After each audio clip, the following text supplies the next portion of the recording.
rehearsals. Di ba nagpabuntis ka? Buwan-buwan ako nagpapadala ng pera sa inyo.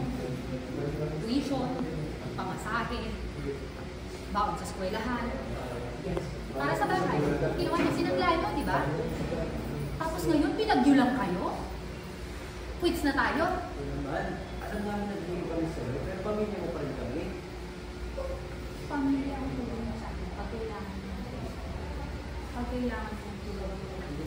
Ngayon, wala kayong tulungan. Saan naisip niyo yung bago niyo sinangla yung bahay?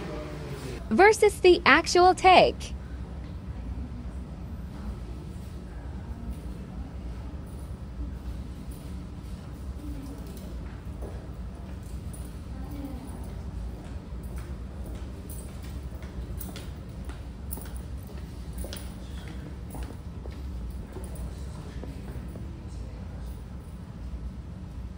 Kayo, sa lubong.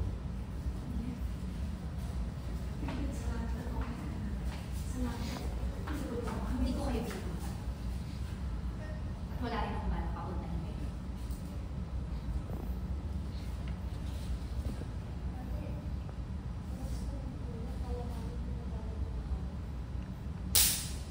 Pinatawa? Sandali nga, paano kita papatawarin? Di ba pinaaral kita? Ha? Simulat sa school, pinaaral kita, di ba? Nag-aaral ka ba?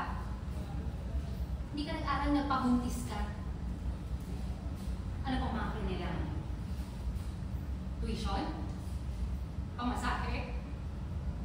Baon para makapasok kayo sa eskwela, di ba binigay ko? Sinanglahan yun ba? Tapos ngayon, bumagyo lang, ano? Okay na? Quits na?